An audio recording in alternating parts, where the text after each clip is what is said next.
La levée des restrictions à partir du 3 mai. Donc le porte-parole du gouvernement, Gabriel Attal, l'a confirmé en début d'après-midi. Allègement du couvre-feu, fin des 10 km, réouverture des terrasses avec une jauge évidemment pour commencer, réouverture des lieux culturels, des commerces non alimentaires. Emmanuel Macron déconfine-t-il trop vite? C'est la question que l'on vous pose sur les réseaux sociaux, Twitter, YouTube. Est-ce qu'il prend un risque? Certains infectiologues le pensent. Gabriel Attal, lui, l'a redit tout à l'heure. La pression hospitalière reste extrêmement forte. Emmanuel Macron va-t-il trop vite? 0826 300 300 pour réagir. Et puis vous votez, je vous le disais, sur les réseaux sociaux, Twitter, YouTube, Facebook. C'est le grand débat des Brévois. Mon cher et vieux pays, nous voilà donc devant une lourde épreuve. Nous sommes en guerre. À partir de la mi-mai, commencez à rouvrir progressivement le pays. C'est magnifique, sire. C'est la plus belle chose qui soit. À retrouver cette culture qui nous a tant manqué, à retrouver les lieux de rencontre, les commerces. Il est génial, il est merveilleux. À retrouver cet art de vivre à la française que sont les restaurants, les cafés que nous aimons tant. Ça fait longtemps que j'attends ce moment. Sud Radio, les vraies voix. Le débat est ouvert.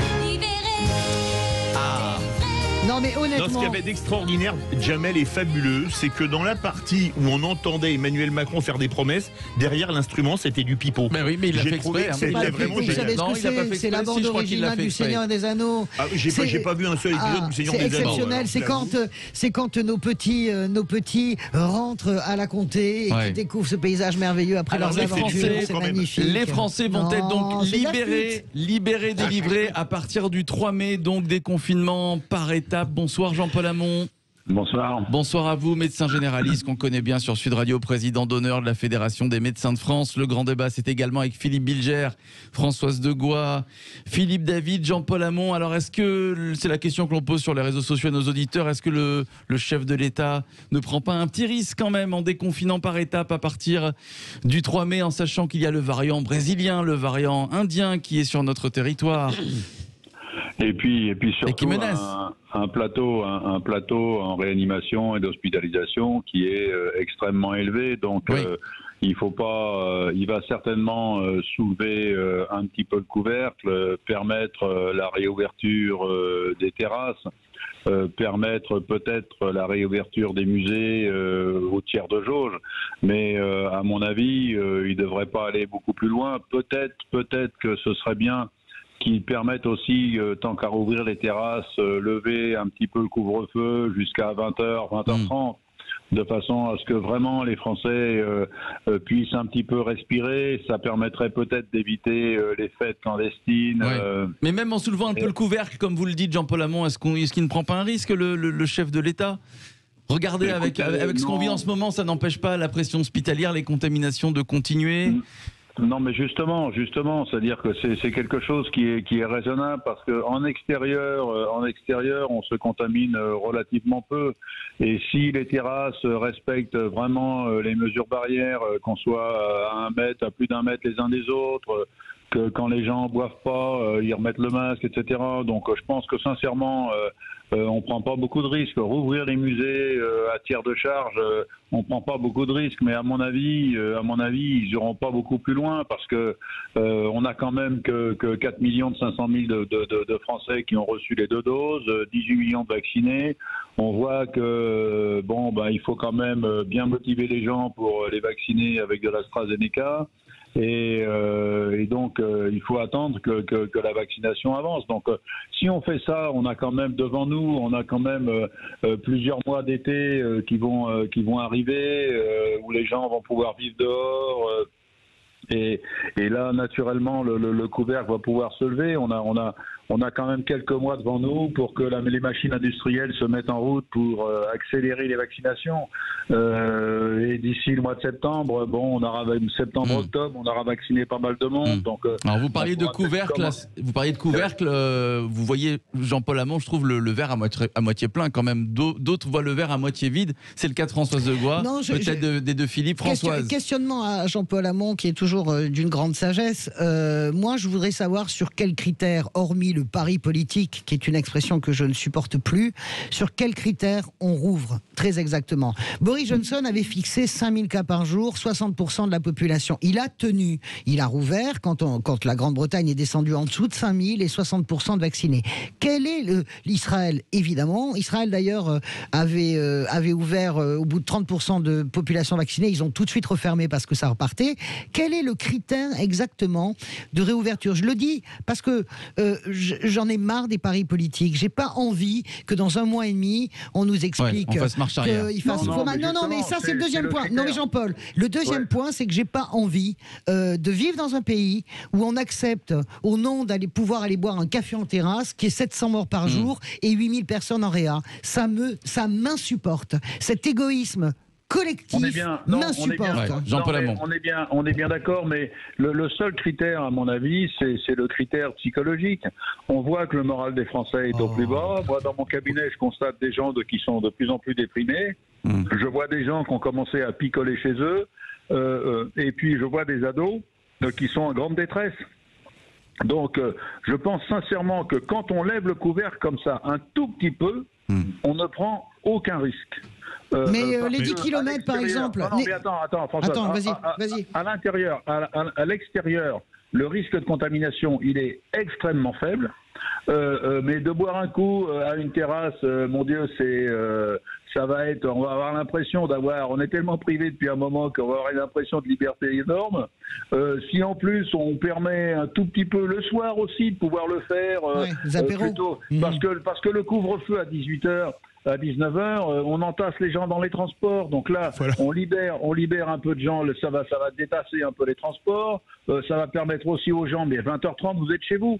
Donc on ne prend pas de risque. Ouvrir un musée à tiers de charge, franchement, on prend... Mais est-ce que tu prends pas des risques en lâchant l'autorisation de 10 km? Parce que ça veut dire qu'on peut tous se barrer en week-end où on veut maintenant. C'est ça que ça veut dire à partir du 3 mai. Hein. Ah bah oui. Oui, mais alors là aussi, pareil, dans les voitures, les gens, s'ils sont entre eux, ils vont mettre le masque, et il faut mettre le masque dans la bagnole, mais en plus, il faut aérer la voiture pour que justement que le virus circule. Et une fois que les gens ils sont arrivés sur leur lieu de séjour, ils respectent les mesures barrières. Les types, ils sont pas complètement... Il y a quelques abrutis qui font des fêtes sauvages et compagnie, mais heureusement que c'est pas la majorité. Les gens sont quand même relativement raisonnables, et si on leur donne un petit peu d'air, les gens vont vivre à l'extérieur. Si on est 6 ou 8 et que on est suffisamment espacé, qu'on est dans le jardin ou à la campagne, c'est complètement différent. On est dans des appartements. Je pensais comme Françoise, vous m'avez convaincu, Jean-Paul Hamon. Vous voyez. Non mais Jean-Paul, je me pose. Philippe David. Bonsoir Jean-Paul. Je me pose une question.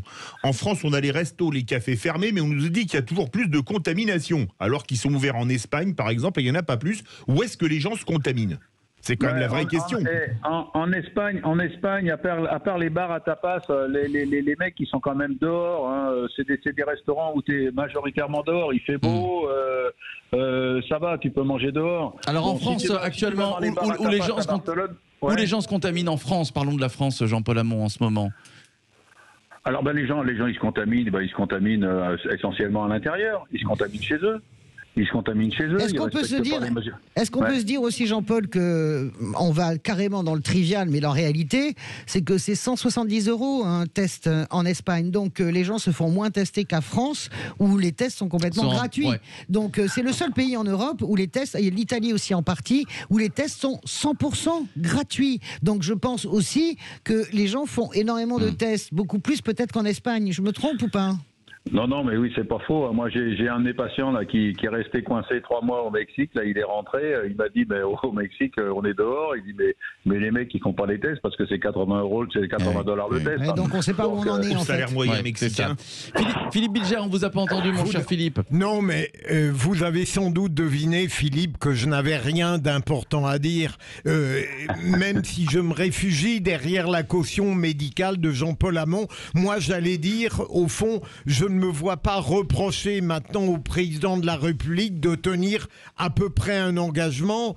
On ne peut pas sans arrêt lui faire des reproches contrastés. Là, on arrive à au respect d'un engagement, et je suis heureux de savoir que Jean-Paul Hamon confirme le point de vue totalement profane de quelqu'un qui se réfugie derrière son savoir. Mais Jean-Paul Hamon, vas-y, le problème, c'est, on est bien d'accord que le biais pour tenir l'engagement va être du déconfinement territorialisé, parce que là tout le monde est en train de se dire youplabou, mais ce à quoi réfléchit l'Élysée, c'est pas une réouverture sur l'ensemble du territoire, je crois pas. Non, mais attends, mais c'est pas la fête du slip qui va arriver. C'est vraiment les gars. Attends. Non, mais les types, ils vont... Attends, mais même pour les terrasses, par exemple. On rouvre les terrasses. Ah, oui. On peut rouvrir les musées, parce que dans un musée, tu vois, les gens, ils se mettent pas à danser, à chanter, à se crier dessus. Donc si tu veux, ça va être ça. Et puis après, on va attendre. Non, mais c'est par territoire ou pas? Est-ce que ça veut dire que... Non, ça va être national, d'après toi, ok. Ouais. Alors, à mon avis, ça va être... Les terrasses, c'est national. 0826 300 300, est-ce que Emmanuel Macron prend un risque en déconfinant à partir du 3 mai? Muriel est avec nous. Bonsoir Muriel. Bonsoir tout le monde. Vous nous appelez de Béziers, Muriel. Bonsoir à vous Muriel. Oui, bonsoir. J'écoutais Monsieur Hamon et en même temps, il y a 10 minutes, il était sur CNews avec Martin Blachier et justement, il parlait de ce sujet-là. Alors, il y a deux types d'âge qui peuvent parler, qui peuvent répondre à votre question. Les gens comme moi qui sont vaccinés et qui ont un certain âge, donc qui sont beaucoup moins en demande de liberté. Et puis il y a les un peu plus jeunes, au-dessus de, je vais dire, jusqu'à 60 ans. Ces gens ont besoin de, oui, comme il dit, qu'on soulève un petit peu le couvercle de la cocotte minute. Par contre, honnêtement, moi je suis pour la réouverture par territoire, parce que il y a des territoires où nous on est encore en Occitanie, une partie ça va bien, une partie ça va pas bien, donc à un moment donné, si tout le monde vient encore chez nous, on va repartir. Moi j'ai des potes qui travaillent à l'hôpital de Béziers, c'est plein à craquer la réa. Donc voilà. Ça c'est clair que non, mais c'est ce que je dis ils n'en peuvent plus. Le plateau, il est extrêmement élevé. On n'est pas du tout dans la même situation qu'on était en mai dernier, quand le confinement avait été levé, où vraiment, là, les réas étaient quasiment vides. Là, les réas sont pleines. Là, les réas sont pleines ou quasiment pleines, donc ça va être un déconfinement extrêmement progressif. Si vous êtes en terrasse... mais il doit tenir sa parole, il est en campagne présidentielle. Donc, il fera ce qu'il a dit. De toute façon, je vais vous dire, je pense sincèrement qu'il y a une chose qui craint par-dessus tout, c'est d'être obligé de reconfiner. Donc, après avoir levé un peu le couvercle. Donc là, s'il lève le couvercle doucement, c'est-à-dire on rouvre les terrasses, on permet peut-être le couvre-feu jusqu'à 20h30, et à mon avis, le risque d'ouvrir les terrasses, il est largement compensé par le fait de détasser les personnes dans les transports.